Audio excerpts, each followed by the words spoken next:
Bonsoir à tous, bienvenue sur la chaîne toujours proche des populations. Ravi de vous retrouver pour votre journal dans l'actualité de ce début de semaine. C'est l'occasion d'évaluer les apprentissages acquis jusque-là par les élèves pour apporter des remédiations nécessaires.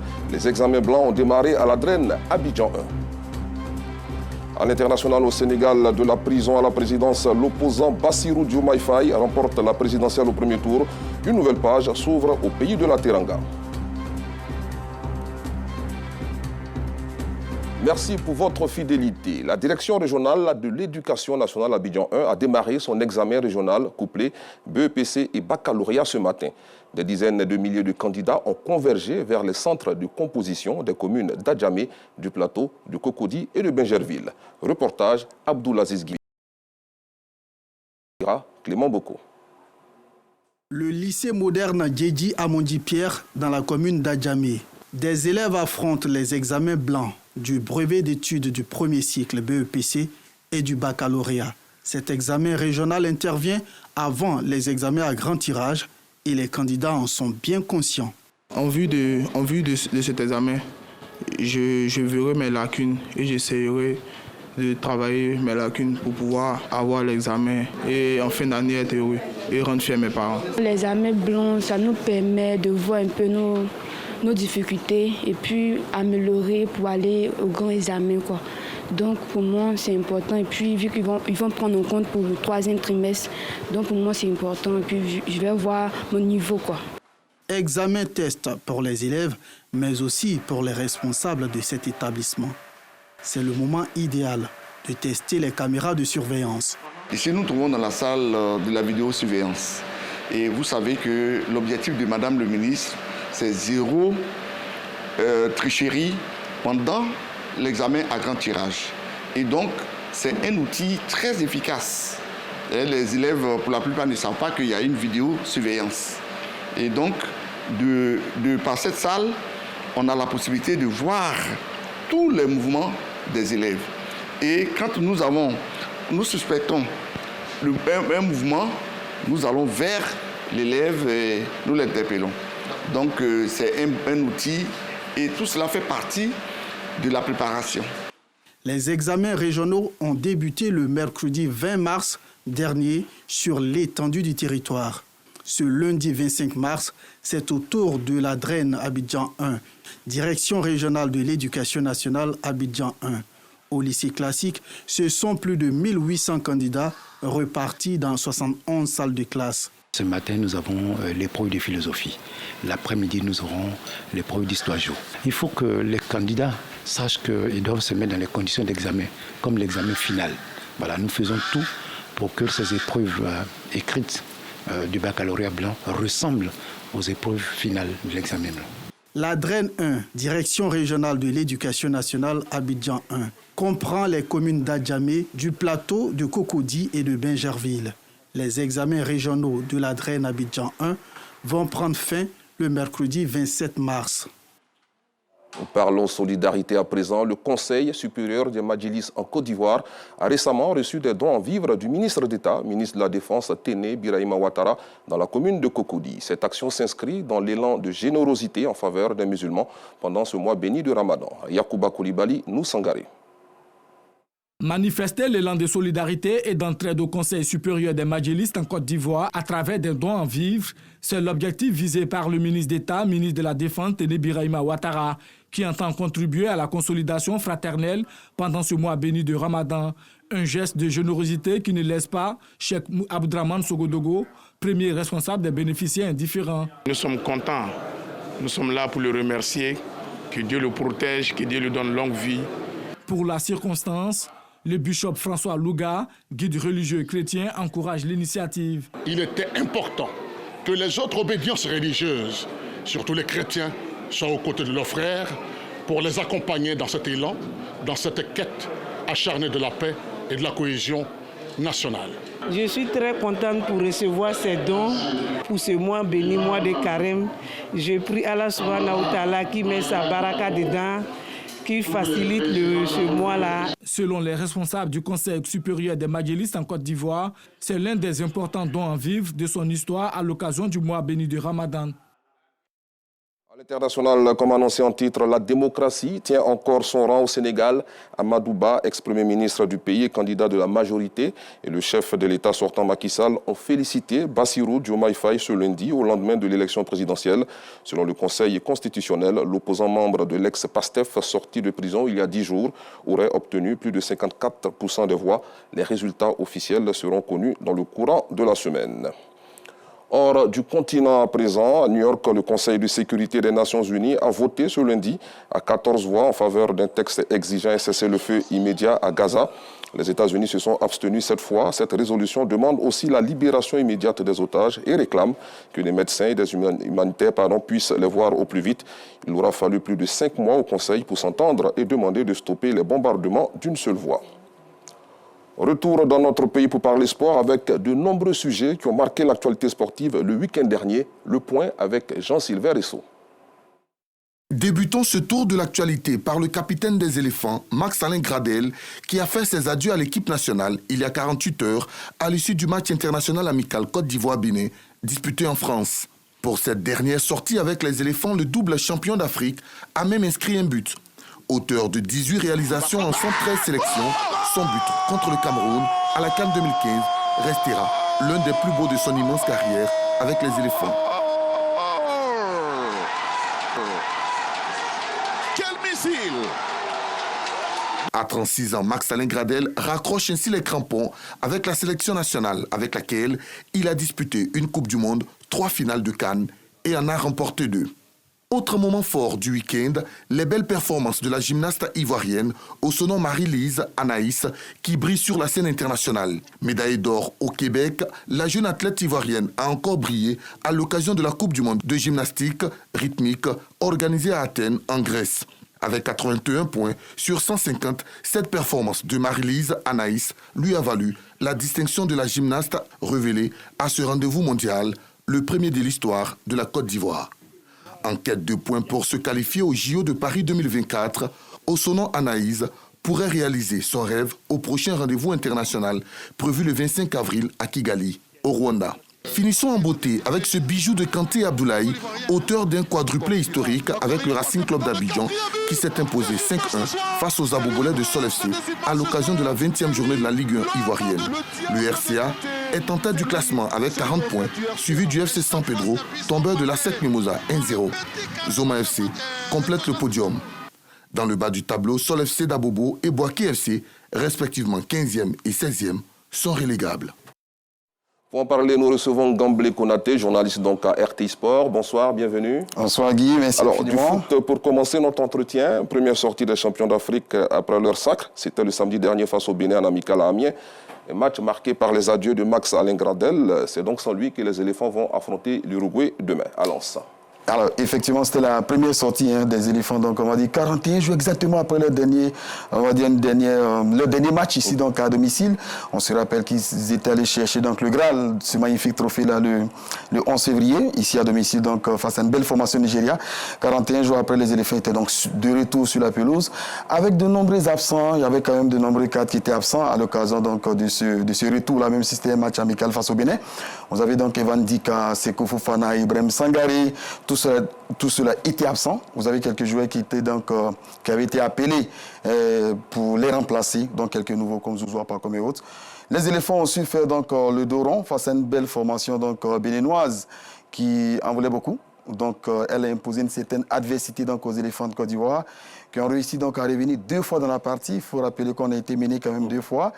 Et série sur le gâteau, c'est ce but égalisateur juste avant la mi-temps de Max-Alain Gradel qui disputait donc sa dernière rencontre avec les éléphants. Voilà. Tout à fait. Alors, Max-Alain Gradel qui avait donc fait ses adieux à l'équipe nationale. On rappelle qu'il continue en club, mais c'est une retraite internationale au niveau, bien sûr, de la sélection nationale. Et effectivement, il raccroche les crampons avec les éléphants de Côte d'Ivoire. L'histoire avait débuté en mars 2011 et on va dire hasard du calendrier ou bien si c'est... je ne sais pas comment il faut qualifier ça, mais Guy. Il a commencé en mars 2011 face au Bénin. Là, il dispute son dernier match avec les éléphants face au Bénin 13 ans plus tard.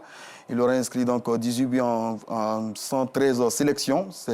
C'est quand même, on va dire, acceptable pour ce génie-là qui a été donc exemplaire aussi bien sur le terrain qu'en dehors.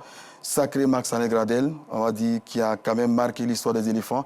On l'a vu tout à l'heure dans cet élément de Jean-Sylvain Rousseau, ce but-là qu'il inscrit à la CAN 2015 face au Cameroun. Et vous vous souvenez que c'est à partir de ce match qu'il a été dénommé le tueur des Lions, parce qu'il avait inscrit l'unique but de la partie face au Cameroun.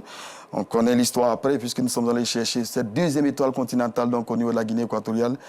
Ce fut quand même un capitaine combatif, un joueur donc combatif, un joueur exemplaire, comme je l'ai dit tout à l'heure, aussi bien sur le terrain qu'en dehors. Il disputait là donc sa dernière, on va dire, son dernier match avec les éléphants. Sacré Max-Alain Gradel, bravo, félicitations à lui. Il aura donc montré l'exemple aux autres. Que faut-il dire encore? Mais bon, on va souhaiter simplement qu'il puisse avoir beaucoup de succès donc en club, parce qu'on l'avait si bien précisé. Il raccroche les crampons avec les éléphants, mais il continue donc en club. Il a disputé 3 finales de Coupe d'Afrique des Nations, 7 Coupes d'Afrique des Nations, 3 finales. Il en a gagné 2. Il fait partie donc de ces joueurs-là qui ont remporté 2 trophées avec les éléphants avec Serge Aurier. Des images émouvantes, on les a vues à l'instant lors de sa sortie face au Bénin donc, le samedi dernier. Max-Alain Gradel, qui reste, on va lui dire, une référence. Une référence pour les plus jeunes. Vous avez vu, il a même fondu en larmes et tout. C'est jamais facile de quitter les éléphants. Beaucoup estimaient à un moment donné, oui, qu'il était relativement âgé. Il faut rappeler quand même qu'il a 36 ans. Mais à chaque fois qu'il avait la possibilité de jouer, il donnait le meilleur de lui-même. On a même l'impression qu'il peut encore continuer avec les éléphants, mais lui, il a décidé donc d'arrêter. On va dire, c'est sûr que dans les mois à venir, d'autres joueurs vont certainement raccrocher les crampons avec les éléphants. Mais on a une belle génération qui arrive, qui pourra, pourquoi pas, donc les remplacer valablement. En tout cas, une belle formation des éléphants qu'on a vu face au Bénin, qui nous avait battu le 6 septembre 2019, lors de la dernière confrontation Côte d'Ivoire-Bénin. Donc, ils en voulaient beaucoup. Il faut dire que c'est une belle formation béninoise, il ne faut pas les minimiser. C'est vrai que par le passé, on les avait battus quand même 5 fois. Mais la dernière fois, ils nous ont quand même battus en 2019. Et ce retour-là, on va dire ce choc-là, les Béninois voulaient absolument l'emporter. Heureusement que les éléphants ont réussi à faire honneur à leur rang.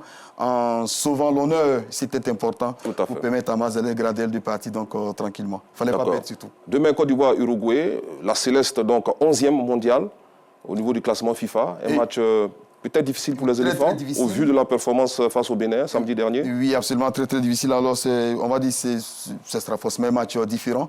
Mais face à une belle formation uruguayenne que nous affrontons pour la première fois de l'histoire, c'est la première fois de l'histoire que les deux pays vont s'affronter. Une belle formation uruguayenne qui a quand même su 2 victoires des rangs. Elle a battu donc l'Albi Céleste, donc l'équipe d'Argentine. C'est une très belle équipe. Uruguay. Donc, oui, Uruguay, bien sûr. Oui, Uruguay qui a battu l'Argentine. Hein. Tout à fait. Qui a battu l'Argentine 2-0, donc c'est une belle équipe. On va certainement voir comment les Ivoiriens vont réagir. C'est vrai que c'est un morceau, enfin, c'est une équipe, c'est un adversaire qui est beaucoup plus solide. Mais on verra bien. Le plus important pour nous, ce sont des matchs amicaux.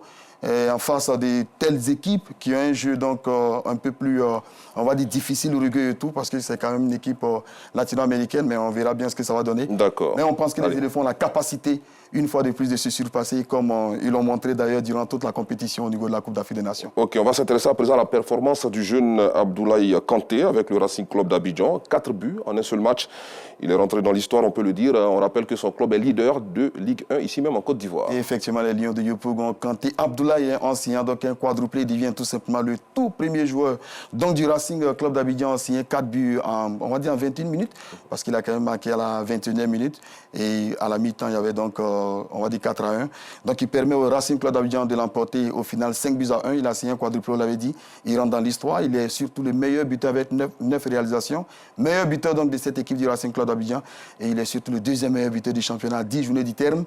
Sacrée performance pour ce jeune garçon-là, pour vous dire qu'on a quand même des pépites sur lesquelles on peut compter pour remplacer valablement, pourquoi pas dans quelques années, tous ceux qui vont raccrocher les crampons au niveau des éléphants. Tout à fait. Les derniers points de notre échange gymnastique au Sonon, Marie-Lise Anaïs multiplie les prouesses. L'Ivoirienne pourrait participer donc au JO de Paris 2024. Alors pourquoi cette hypothèse pourrait participer? Oui, pourrait, parce qu'en fait, il faut engranger un certain nombre de points. Au fur et à mesure qu'on participe aux compétitions, elle n'a pas encore atteint le classement qu'il faut, le nombre de points qu'il faut pour se qualifier. Il faut un certain ranking.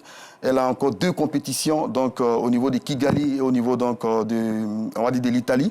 Donc Kigali, c'est déjà le 25 et 26 avril 2024, donc dans un mois exactement. Et si elle réédite, on va dire, les performances dont elle a fait preuve récemment donc, au niveau du Québec et au niveau de la Coupe du Monde qui s'est disputée donc, à Athènes en Grèce, elle ira tout simplement donc, à cette compétition des Jeux Olympiques, qui sera une toute première dans l'histoire de la Côte d'Ivoire. Déjà, la première, on va dire, gymnaste ivoirienne à participer à une Coupe du Monde donc de gymnastique. C'était récemment donc, à Athènes, en Grèce. Si elle se qualifie, elle a de fortes chances pour se qualifier parce qu'elle a quand même on va dire, enregistré une performance de 81,650 récemment au championnat du monde. Donc c'est une sacrée performance. Et à Kigali, il suffira tout simplement d'aller chercher le nombre de points nécessaires et elle le peut au regard donc, de son immense talent pour pouvoir donc, on va dire, décrocher une place qualificative au JO de Paris 2024, ce qui serait historique naturellement. En tout cas, c'est notre souhait. Alors la gymnastique, hein, une discipline en souffrance dans notre pays. Pas trop connu, mais connu. Oui, une discipline en souffrance, mais qui, depuis 2 ans maintenant, avec surtout le nouveau président Doué, qui multiplie donc les initiatives. Aujourd'hui, nous avons plusieurs ligues sur l'ensemble du territoire national, beaucoup plus de clubs également. Donc, au plan local, vous avez donc des enfants qui, dans le cadre de la formation, font beaucoup de stages et beaucoup de compétitions également. En ce qui concerne Anaïs, elle bénéficie on va dire, de conditions beaucoup plus favorables parce qu'elle évolue, sinon qu'elle vit au Canada. C'est plus facile de pratiquer ce genre de sport là-bas. Mais ici, au plan local, on va dire que la fédération fournit beaucoup d'efforts, avec certainement le soutien donc, du ministère des Sports et des autorités locales. Je pense que cette fédération pourra faire mieux parce que c'est une magnifique discipline qui compte également et qui pourra, pourquoi pas, nous donner donc, des lauriers au plan international, comme Anaïs le fait en ce moment. Merci beaucoup, Ngamblé Konaté. Merci infiniment à vous. À nous revoir très bientôt. Allez, direction la commune de Cocody pour parler religion. La communauté musulmane des agents de la radio de la télévision ivoirienne Commuarty a procédé à une rupture collective de jeunes le vendredi dernier au sein de la RTI au stade de la haute fréquence. Cette activité a été marquée par des panels, des moments de partage, de repas et des remises de dons aux invités. Voici le témoignage de Aïcha Guiri, Abdoulaziz Guira et Joël Gossé. C'est autour d'un repas que membres et responsables de la communauté musulmane des agents de la RTI Commuarty ont rompu leur jeûne. Pour joindre l'utile à l'agréable, ces fidèles musulmans ont aussi eu droit à un enseignement sur le respect de la hiérarchie. Lorsque la hiérarchie n'est pas respectée, nous sommes dans l'incivisme et c'était un château, alors tout va dégringoler. Nous devons être une équipe pour réussir. Et dans l'équipe, chacun répare la faute de l'autre et chacun pousse l'autre à la réussite. Mais si nous sommes des groupuscules qui se concurrencent, alors notre société ne peut pas aller de l'avant. Je peux saluer tout ce que l'imam a dit parce qu'il a donné beaucoup d'exemples et qui sont instructifs. Moi, aujourd'hui, j'ai beaucoup appris et je vais aller aussi apprendre aux autres. À côté des fidèles musulmans de la RTI, des fidèles d'autres confessions religieuses. Une image symbole de la fraternité et de l'union qui règne au sein de la Maison Bleue. Un symbole apprécié par invités et parrains. La RTI nous a toujours soutenus dans nos missions de communication. Quand la communauté musulmane, les agents de cette institution s'est adressé à notre institution, il était normal que le directeur général réponde favorablement pour qu'on puisse être avec vous, pour qu'il y ait la rupture et surtout cette cohésion que vous avez créée. En tout cas, nous avons été toujours frappés par votre façon d'organiser. Toutes les communautés sont associées.